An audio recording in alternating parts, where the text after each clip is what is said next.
అధ్యాయం.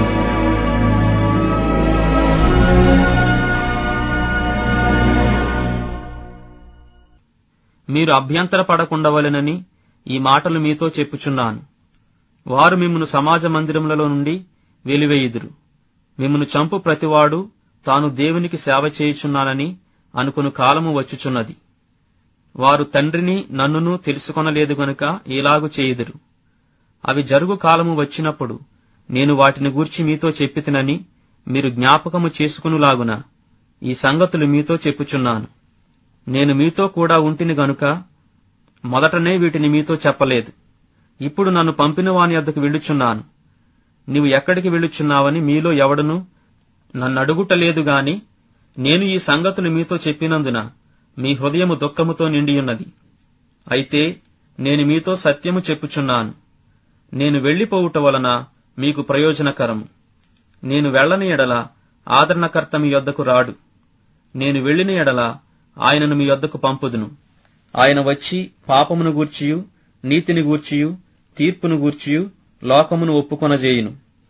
లోకులు నా యందు విశ్వాసముంచలేదు గనుక పాపమును గూర్చియు నేను తండ్రి యొద్దకు వెళ్ళుట వలన మీరిక నన్ను చూడరు గనుక నీతిని గూర్చియు ఈ లోకాధికారి తీర్పు పొందియున్నాడు గనుక తీర్పును గూర్చియు ఒప్పుకొనజేయును. నేను మీతో చెప్పవలసినవి ఇంకనూ అనేక సంగతులు కలవు గాని ఇప్పుడు మీరు వాటిని సహింపలేరు. అయితే ఆయన అనగా సత్యస్వరూపి అయిన ఆత్మ వచ్చినప్పుడు మిమ్మును సర్వసత్యములోనికి నడిపించును. ఆయన తనంతట తానే ఏమీయూ బోధింపక వేటిని వినునో వాటిని బోధించి సంభవింపబోవు సంగతులను మీకు తెలియజేయును. ఆయన నా వాటిలోనివి తీసుకుని మీకు తెలియజేయును గనుక నన్ను మహిమపరచును. తండ్రికి కలిగినవన్నీయు నావి, అందుచేత ఆయన నా వాటిలోనివి తీసుకుని మీకు తెలియజేయునని నేను చెప్పితిని. కొంచెము కాలమైన తరువాత మీరిక నన్ను చూడరు, మరి కొంచెము కాలమునకు నన్ను చూచెదరని చెప్పాను. కాబట్టి ఆయన శిష్యులలో కొందరు కొంచెము కాలమైన తరువాత నన్ను చూడరు, మరి కొంచెము కాలమునకు నన్ను చూచెదరు, నేను తండ్రి యొద్దకు వెళ్ళుచున్నాననియు ఆయన మనతో చెప్పుచున్న మాట ఏమిటని ఒకనితో ఒకరు చెప్పుకొనిరి. కొంచెము కాలమని ఆయన చెప్పుచున్నదేమిటి? ఆయన చెప్పుచున్న సంగతి మనకు తెలియదని చెప్పుకొనిరి.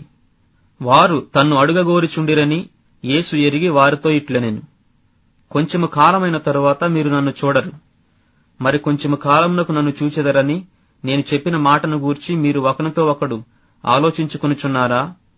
మీరు ఏడ్చి ప్రలాపింతురు గాని లోకము సంతోషించును. మీరు దుఃఖింతురు గాని మీ దుఃఖము సంతోషమగునని మీతో నిశ్చయముగా చెప్పుచున్నాను. స్త్రీ ప్రసవించినప్పుడు ఆమె గడియ వచ్చెను గనుక ఆమె వేదన పడును. అయితే శిశువు పుట్టగానే లోకమందు నరుడొకడు పుట్టినను సంతోషము చేత ఆమె ఆ వేదన మరి జ్ఞాపకము చేసుకొనదు. అటువలే మీరును ఇప్పుడు దుఃఖపడుచున్నారు గాని మిమ్మును మరలా చూచెదను. అప్పుడు మీ హృదయము సంతోషించును.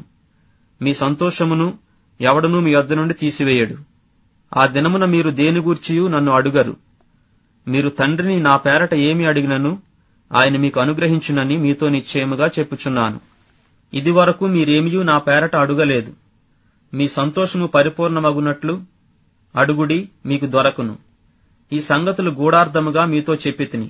అయితే నేనిక ఎన్నడూనూ గూఢార్థముగా మీతో మాటలాడక తండ్రిని గూర్చి మీకు స్పష్టముగా తెలియజెప్పు గడియ వచ్చుచున్నది. ఆ దినమందు మీరు నా పేరట అడుగుదురు గాని మీ విషయమై నేను తండ్రిని వేడుకొందునని మీతో చెప్పుటలేదు. మీరు నన్ను ప్రేమించి నేను దేవుని యొద్ద నుండి బయలుదేరి వచ్చితినని నమ్మితిరి గనుక తండ్రి తానే మిమ్మును ప్రేమించుచున్నాడు.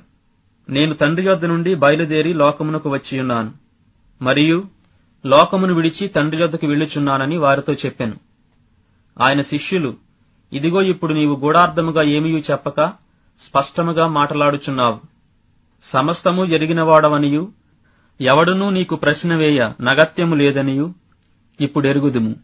దేవుని యొద్ద నుండి నీవు బయలుదేరి వచ్చితివని దీనివలన నమ్ముచున్నామని చెప్పగా యేసు వారిని చూచి, మీరిప్పుడు నమ్ముచున్నారా? ఇదిగో మీలో ప్రతివాడును ఎవని ఇంటికి వాడు చెదిరిపోయి నన్ను ఒంటరిగా విడిచిపెట్టు గడియ వచ్చుచున్నది, వచ్చేయున్నది. అయితే తండ్రి నాతో ఉన్నాడు గనుక నేను ఒంటరిగా లేను. నా యందు మీకు సమాధానము కలుగునట్లు ఈ మాటలు మీతో చెప్పుచున్నాను. లోకములో మీకు శ్రమ కలుగును, అయినను ధైర్యము తెచ్చుకొనుడి, నేను లోకమును జయించి ఉన్నానెను.